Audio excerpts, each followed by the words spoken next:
Hello friends, and welcome to The Hanged Man in the Moon. If this is your first time here, welcome. Thank you for coming. I'm pleased to meet you. If you've been here before, thank you for returning. I'm truly honored. Friends, if you are a returning visitor, you surely know that this is my deep dive series into the Egyptian Tarot by C.C. Zane and the Brotherhood of Light. And just in case you are new, let me give you a quick overview of what we're about to dive into. Every night after I do the previous day's video, I shuffle my deck and I pull a card from the modern mass market color version of the tarot, the Egyptian tarot.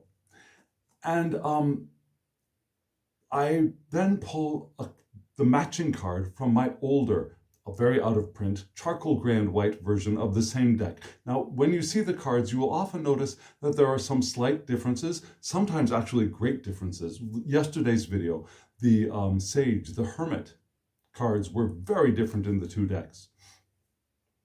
But so I pulled the card from the Egyptian Tarot, and then I pull the card from the Egyptian Tarot, modern, mass market, older, out of print, and I look at them, and then I say, help, because this is a brand new system to me. It's a system.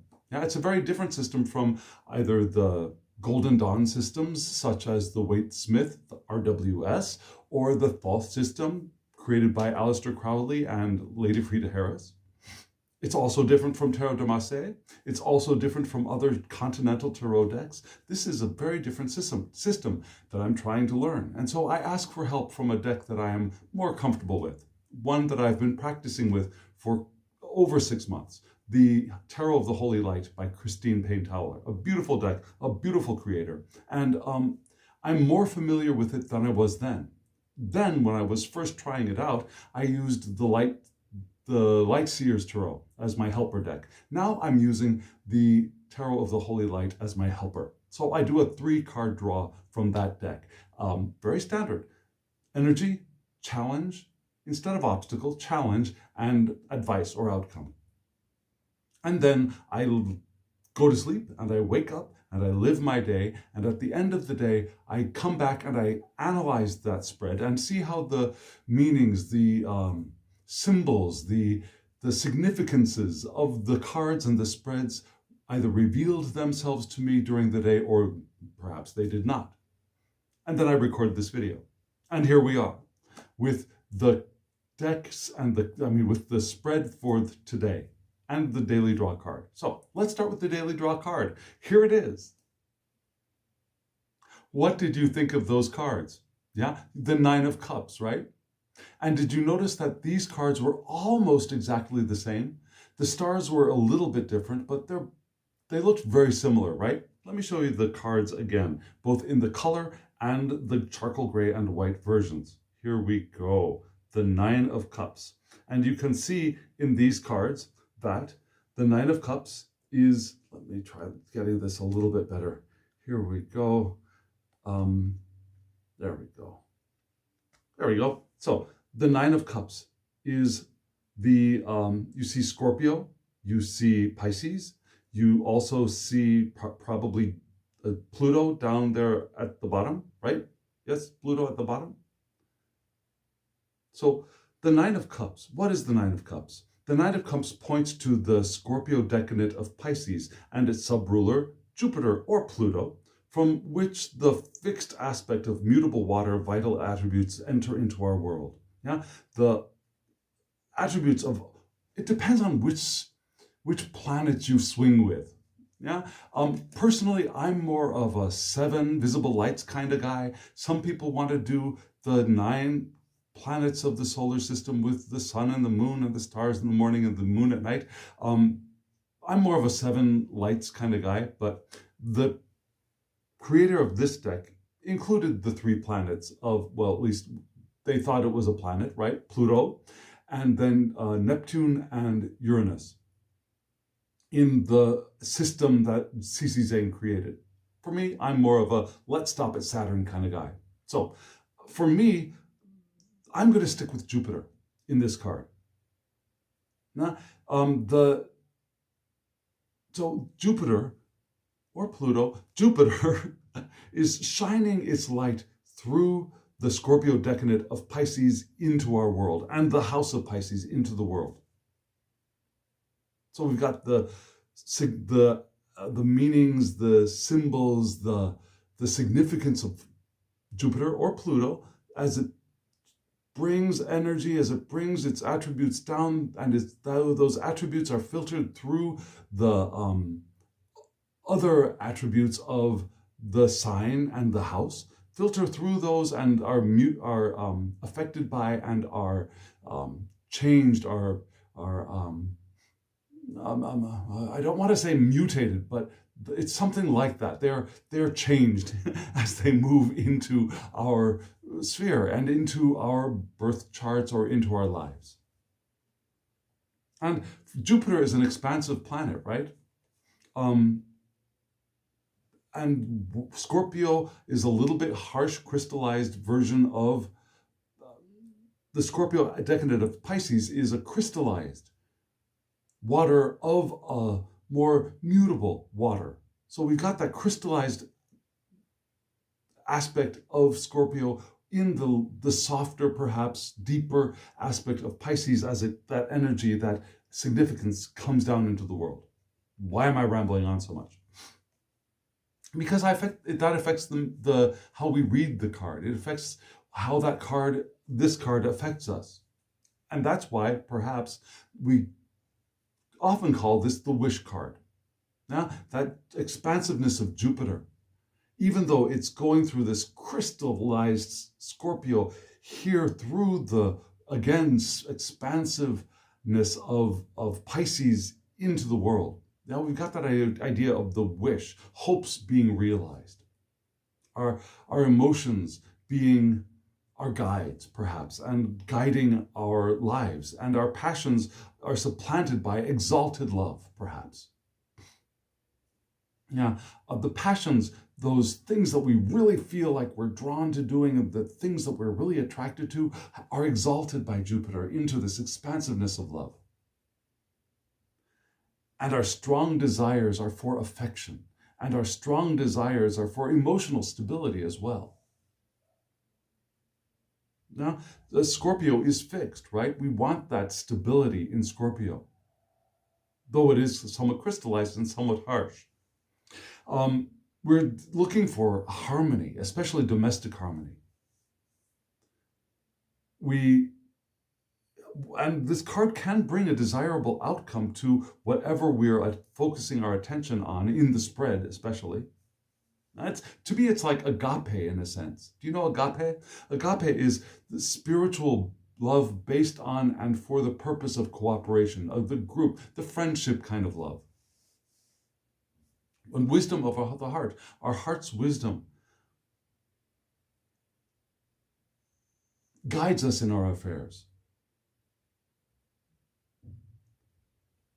And our analysis of our thoughts and our feelings and our actions can be very helpful, but it's our love that can guide the way. And in an expansive sense.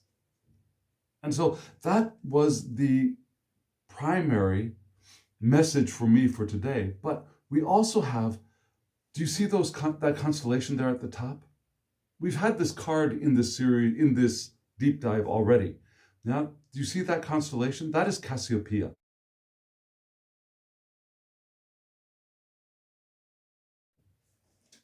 Do you remember who Cassiopeia is? Cassiopeia was a beautiful, beautiful woman with a beautiful, beautiful daughter called Andromeda. Andromeda? Yes, Andromeda. Yeah.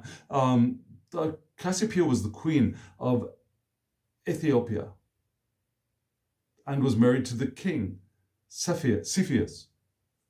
And again, she was beautiful. She knew her daughter was beautiful. And she was very vain. She was boastful. She bragged. She said that her daughter and she were the most beautiful creatures in the world. She said they were more beautiful even than the daughters of the sea god Nereus. And the daughters of the sea god Nereus were called the Nereids. Now, do you know Nereus? Nereus would later be supplanted by Poseidon when the Olympian gods took over the world. right? So when the Olympian gods take over the world, Poseidon becomes the god of the sea. But before that, the god of the sea was Nereus, and he had daughters. And his daughters' names were as a group called the Nereids. And so Cassiopeia is saying, hey, me, my daughter, we're better than those water nymphs, those silly little water nymphs. We are the best. And guess what this water god felt? What did this water god think? This water god said, you are in big trouble, little queenie. And so what did he do? He decides he's going to punish Cassiopeia by chaining her daughter, Andromeda, up to a rock so that a monster could eat her. But guess what? Perseus comes to save the day. Perseus comes and manages to save Andromeda and kill the beast that was about to eat her. And then he marries Andromeda. But do you think the water god was happy about all that? Do you think the water god was satisfied? Not in the least. So what does the water god do? The water god sends Cassiopeia, binds Cassiopeia up to a chair, and sends Cassiopeia up into the sky for eternity. Now, being bound to a chair in the sky for eternity might not seem so bad, but the idea was that for half of each day, Cassiopeia, bound to the chair, would be upside down. A very uncomfortable position, right? So, an eternity of being bound to a chair, half of that eternity being upside down. Okay, there we go. So, there's this idea of wishes and fulfillment and emotional stability, but there's also that Cassiopeia kind of potential for watch out for vanity, watch out for things that can entrap you. Don't get all full of yourself, even if your wishes start getting realized, right? So we've got the 3-card spread that I pulled from the Tarot of the Holy Light. Let me show you those cards right now.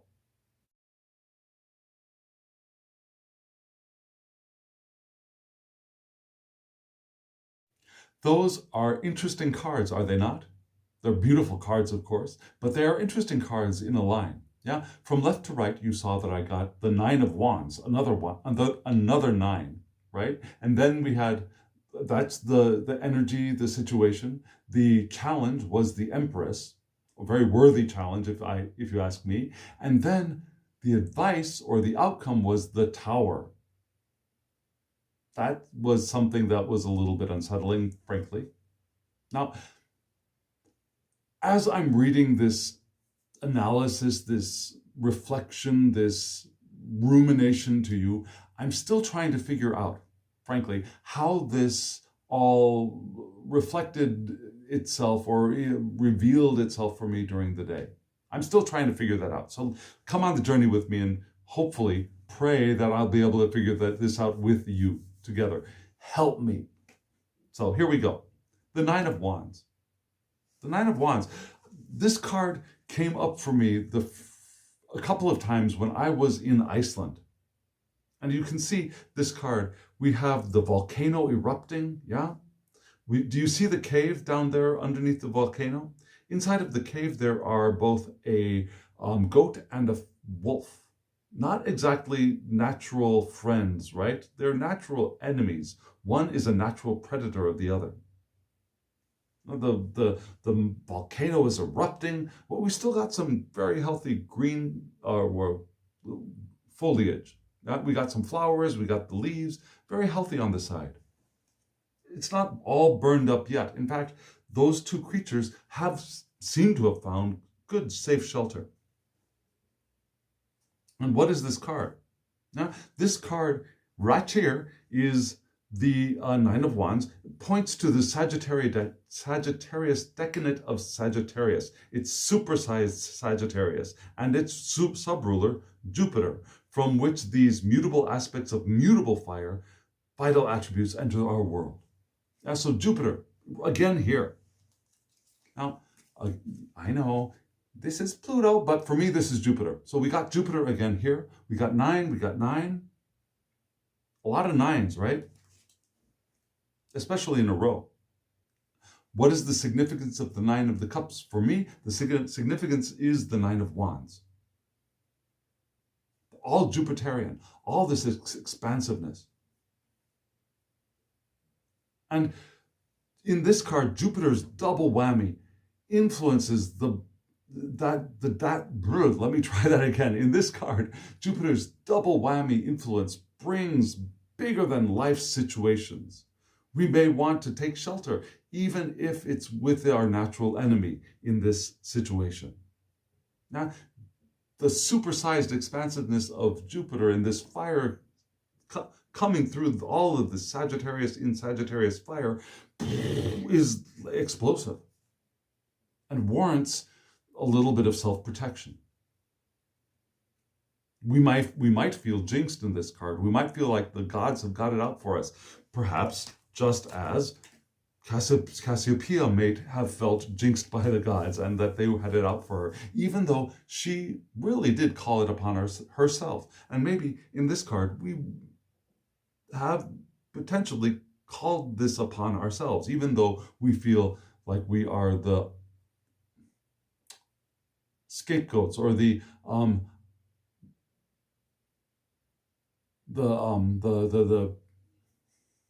ones who have been picked out by the gods for clearly no apparent reason.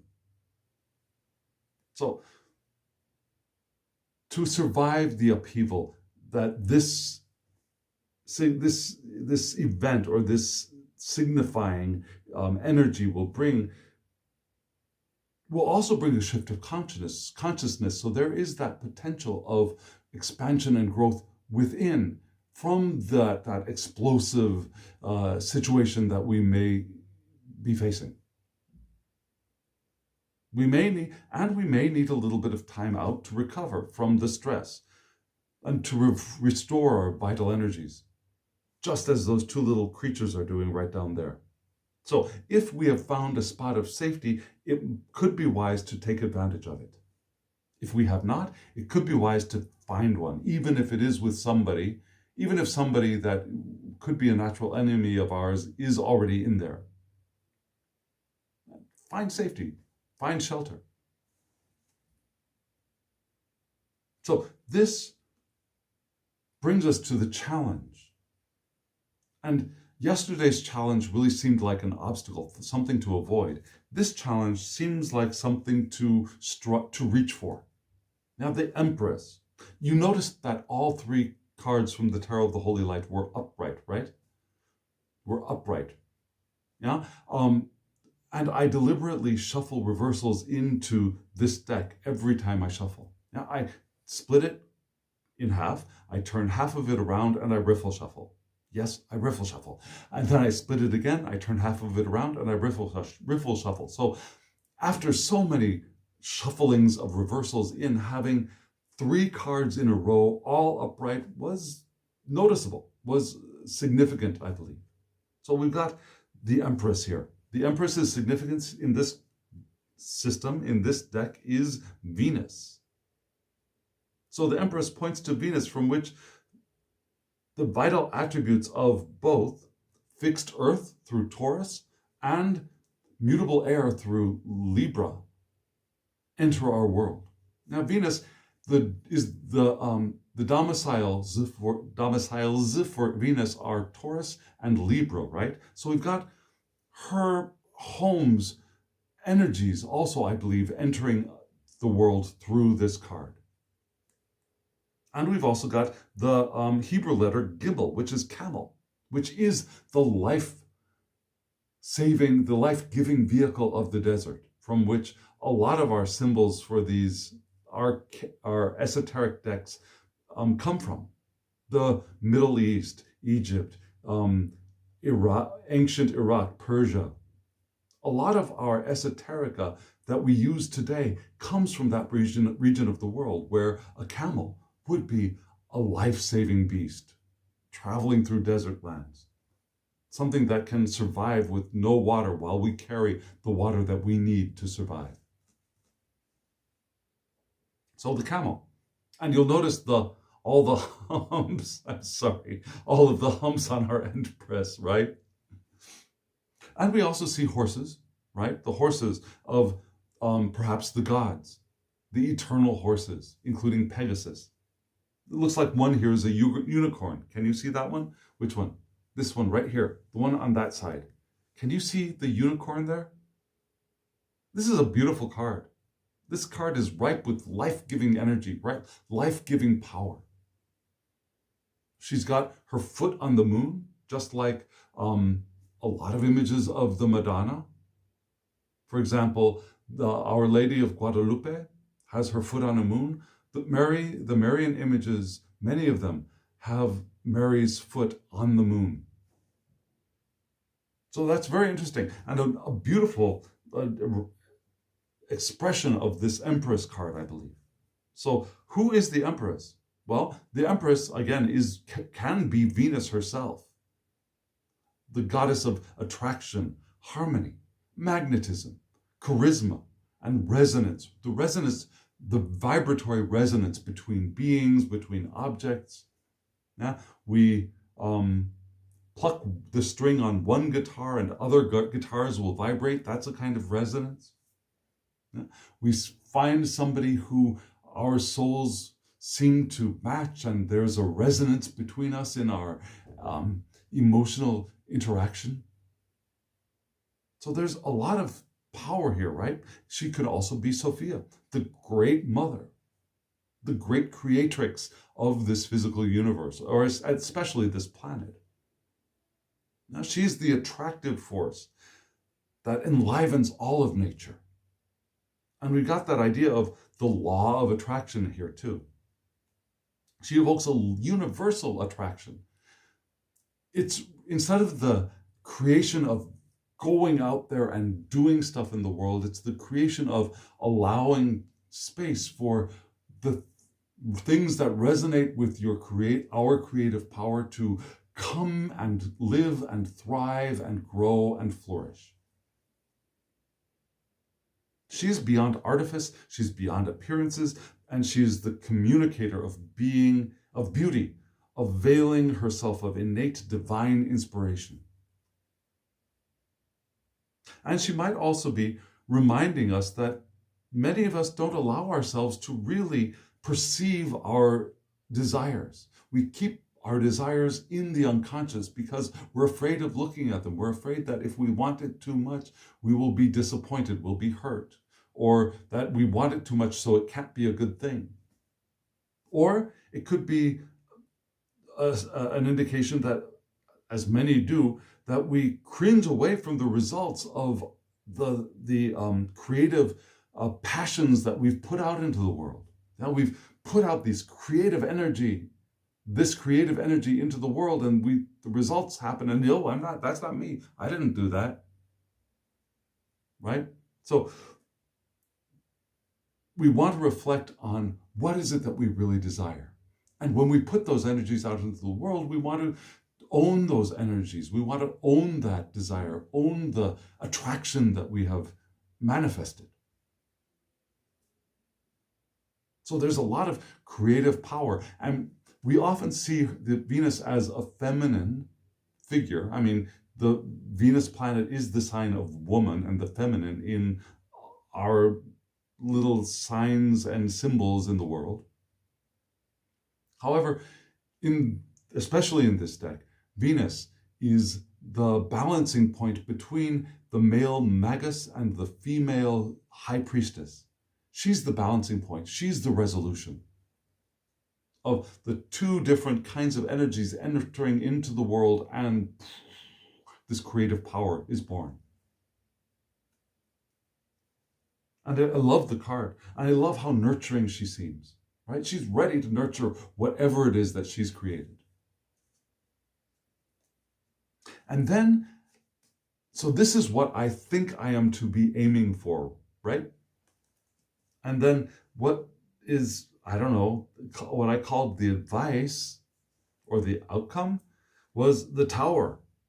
Not the happiest card in the deck, right? We've got, you see down there we have Capricorn, we have the planet Saturn, of course, is the ruler of Capricorn. We see the bolt coming down from the sun, cracking open the tower, and figures flying out from within. We also see a little fairy out there, a little spirit fairy, which could be a little glimmer of hope. Now that Sophia is here watching over us, even in this moment of apparent catastrophe. That the divine has still got us and it. So, for me, this card brings up a lot of questions that ask for reflection. Are we going to say that the tower is necessarily a bad thing, or could it be an indication of several possibilities? Well, let's first think about the astrology here. Yeah, the Tower of Destruction points to Capricorn, from which the cardinal Earth vital attributes enter our world, with the charging, with the energy of Saturn shining through. And Capricorn, Saturn's a harsh planet. Saturn is the one of, it's a father planet, yes, but also the is the planet of boundaries. In the visible lights, Saturn is the one that's at the farthest reaches of the solar system, of the visible lights, of the seven.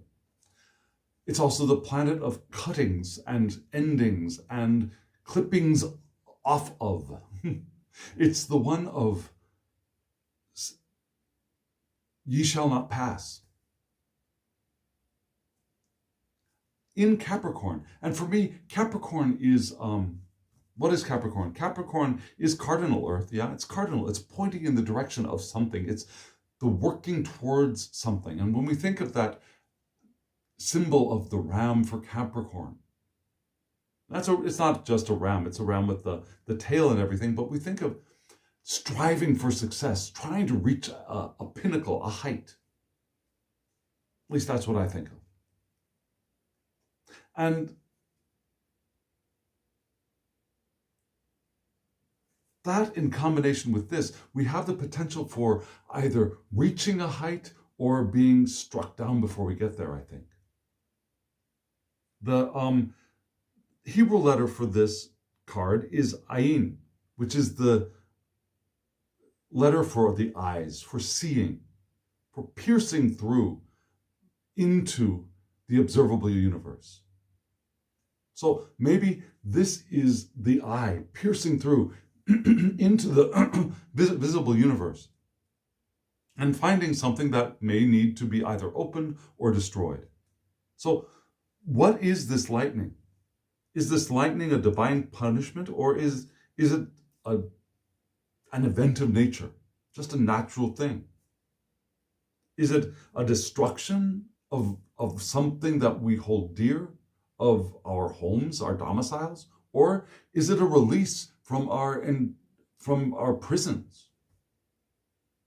Is it a breaking down? Is it a breaking open? Is it a liberation or a fall? Could this be showing us that we are attracting the necessary vital force to the alchemical tower, but we don't quite know what we're getting ourselves into? Now, we're trying to get the energy to do the work of alchemy, and maybe there's the potential of getting too much energy and it just exploding in front of our face, around us, in us, through us. And of course, this comes after the devil card, and we have to think of, what does that devil card mean to us? Is the devil the evil one, or is it Sophia trapped here in the physical universe? And which is interesting because Venus, in ancient times, Venus was misunderstood. Venus was not understood as one thing but two. Yeah, she was both the morning star and the evening star, not realizing that they were the same planet, right? So there was the morning star of the which was male, or the evening star, which is female. And later, that morning star Have you ever seen Lucifer, the program on TV? Lucifer, Morning Star? Yeah. One of the names for Lucifer, Satan, Beelzebub, is the morning star. And if we see that Venus is a mask, a manifestation of Sophia becoming entrapped as, in one of her aspects, as Satan, as Lucifer, Satan, then we could see that this could be Sophia's release from the material, from being Satan, from being chained to that role of Lucifer. It could be a cracking open of an entrapment in the physical universe. So there's a lot of meaning in this spread, yeah? We've got a 9 of cups, followed by a 9 of wands, fire and water, great balance. And then we've got this challenge to become the empress, to shine forth in beauty and creation. And then we've got the Tower. And because of that, I lean into the idea of release. Because if Sophia is now being perceived as Lucifer chained, this would be Lucifer's release. Sophia released from the confinements of being perceived as Lucifer, and now being free to reascend into her obviously divine state. She's always divine. Oh, she is always divine. She's always the master creatrix of the universe. But sometimes she gets our perception of her gives her the mask of the cloak of the devil. And that's happened throughout history. So what does this all mean? What does this all mean for me? Let me tell you about my day. So my day started off great. I went to breakfast and I had my first class at 11 o'clock. So I had a nice gap of time. If I want to eat breakfast for free, I have to be at the cafeteria early, around 7 o'clock in the morning, so that I'm there before the kids get up there and take all the food. So I get up there at around 7 o'clock, have breakfast, and my first class wasn't until 11 o'clock. So I came back and I decided, I've got time, I've got dirty laundry, this would be a perfect time to do the laundry. And I did the laundry. Wonderful, worked out wonderfully. Then I also had realized yesterday that while we are here in this winter camp, I'm going to have to do my taxes. I'm going to have to submit my taxes through the electronic systems here. And I didn't have what I needed, the encryption devices or codes or programs I needed to be able to do that. That was all back in my office. And so I needed to get my computer set up so that I could get into my banking and get into the tax services and do that work. And so I wanted to get my encryption key on my laptop here. And I tried logging in, and after 5 attempts at logging in, it's shut off. You have to go to an actual bank to get it reopened. And an actual bank would be extremely difficult for me to have access to from where I am now. So that was getting to be a very frightening problem. Well, not a very frightening, a little bit of a frightening and a very unnerving problem. So I called the service line and I asked for help. And it took about half an hour, not because I was waiting for a long time, not because they were unhelpful, but because I had to do it in Korean. And my Korean, while being okay, was not up to the task, because there are certain pieces, I've got holes in my lexicon for Korean. That means there are some words that I just don't know. And she used a couple of those words when trying to give me information about how to get into the site and how to log in, how to get the login problem solved, and then how to get the certificate down onto my computer. There were a couple of times when I just blanked and blocked on what the heck is she trying to tell me. But it all worked out. It all worked out beautifully. Then I went to class. And in class, we got much farther ahead than I thought we would get. Now, we've got to start writing the story for us to present in front of the camp. And we started writing, and we got a lot of it written today. I mean, I will say that I think I guided them through the process well enough that when they did begin writing, they had it pretty much all figured out, and it was just a matter of putting paper to pen.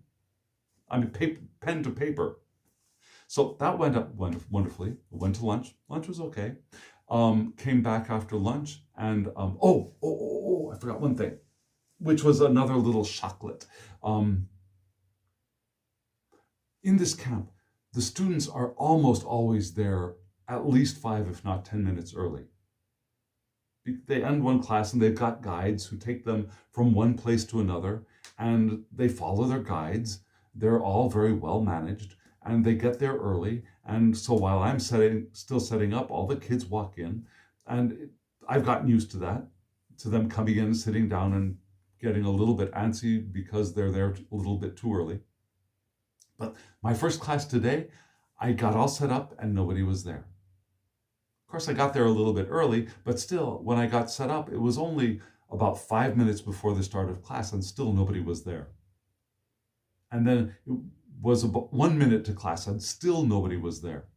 And then it was class time, and then still nobody was there. And I was really starting to get nervous because, frankly, the schedule that they gave us for this camp is it's really, really small.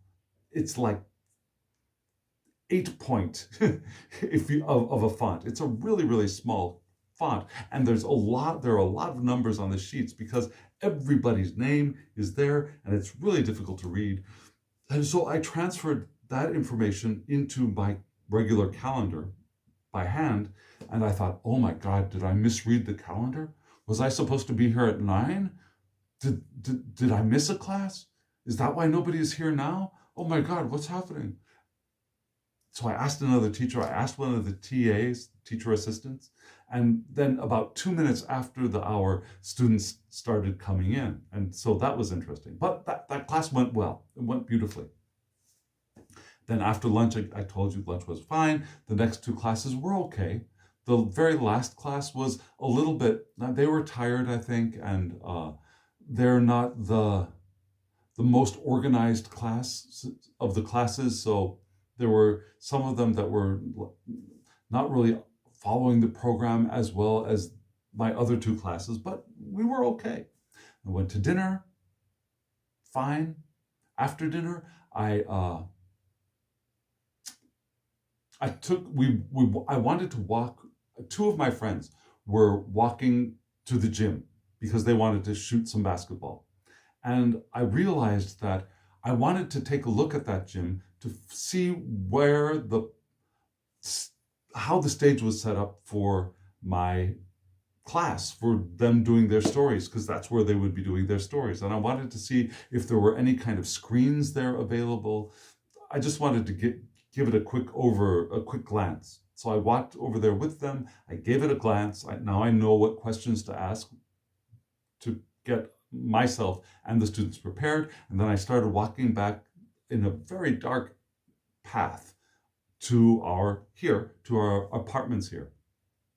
And it was a little bit slippery and it was a little bit muddy, and I wanted to avoid the mud, so I decided to walk through the snow, which was frankly safer because the snow gives good traction.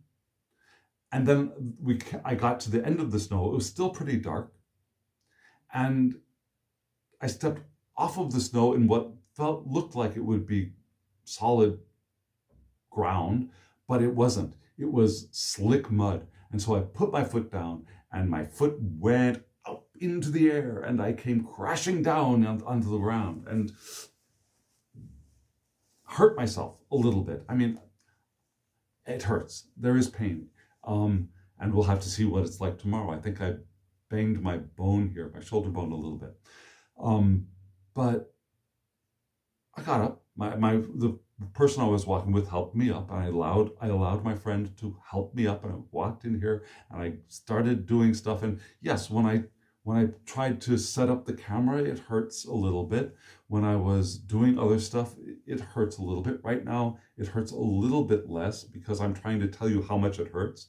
But yeah, there are some ways that I move it that the little shoots of pain. So is that my tower? Was that my tumbling down? I guess it could be. And I was trying to fit this all in. So what was my wish for? My wish for the day was to have classes go well. And I think basically they did go well. I got a TA, teacher's assistant, in my class for the first time today. And that TA really was of great help to me. At first, I hadn't thought I really would need or want a TA, but they said, you should have one. You take advantage of her. Mine is a woman. And so I did, and I was appreciative of her being there, and she helped me several times during today's classes. And so that was of great benefit. So was that the Nine of Cups? Perhaps that was. I think the class progressed in a way that I was moving in the direction of being my inner empress, perhaps. And as I moved in the direction of that inner empress, maybe that is the cracking open, releasing my Sophia, my divine wisdom, my creative wisdom that is innate in all of us, I believe. Maybe that's it. Or maybe the tower was my slipping and falling and cracking my shoulder on the ground. And maybe it's both. Maybe it's both. Maybe it was a little bit of a warning sign of being careful with my body and being careful of what I'm doing. And you might get a little bit of a random act of lightning strike. Maybe that was it. I don't think I was being particularly hubristic about the way that classes progressed. I think the classes progressed well because I set up the structure of how we were going to proceed, but I don't think it was me. I know it was the students following along, and that the help of the TA helped move us along, that it wasn't me alone. What do you think? Am I being snooty? Let me know in the comments below. Do you think I am, without myself even knowing it, am I being a little bit boastful? Am I not as humble as I perhaps should be? Perhaps. I'm willing to admit there is that possibility. And if you let me know in the comments below, I'd love to hear from you. Maybe you can help me read this spread for me. So yeah, here we are at the end of the day.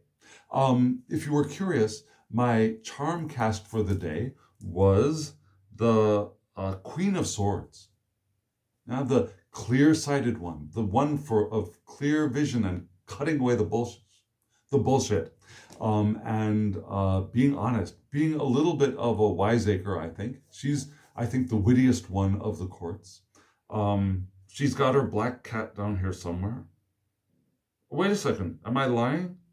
I am lying. I'm lying. She's not the Queen of Swords. She's the Queen of Wands. She is the Queen of Wands. Total Empress and energy, right? Total Empress. Of the royals, she is the Empress. She's the creative one. She's the independent one. She's the one who will go off on her own and create whatever she needs, and she's got a black cat to help serve her, and she's got her sunflowers, because this is based on Pamela Coleman Smith's art. She's got her sunflowers, and she's sexually alive and vibrant. So of the royals, she is the closest, I think, at least to me, to the Empress. Now, some people think that the Queen of Pentacles is closest to the Empress because she nurtures and she feeds and she helps to grow. But to me, the vital creative force of the Empress could very well also be if not most clearly, is the Queen of Wands. So maybe it is the creativity, and maybe this is the release. What do you think? I would love to hear from you. Let me know in the comments below. Help me. And also, if you are still here, make sure you hit that thumbs up button so that YouTube knows that you liked this, that you got something out of it, and others might get something out of it as well. It brings more eyes to the channel. And subscribe if you haven't subscribed, and hit the alarm bell so you get notifications of when I upload videos. And also, comment below. I would really love to hear from you. If you want to get these decks, the Tarot of the Holy Light is available. There's a link below. The Egyptian Tarot, the color version, is available. There's a link below. So check them out. Buy one or both of them. I think they're wonderful decks. And they are worthy of deep study. Both of them, different, separately, are worthy of very deep study. And they will help you to expand as a reader if you aren't already reading them, if you aren't already studying them and using them. And if you are, let me know in the comments below. If you want a reading from me, my email address is also below in the description box. thehangedmaninthemoon@gmail.com. Send me an email and we'll get you a reading. Okay, friends? So thank you. Thank you for being here. Thank you for coming on this journey with me and helping me. And friends, now, as always, I wish you love, joy, well-being, and pure awareness. Thank you.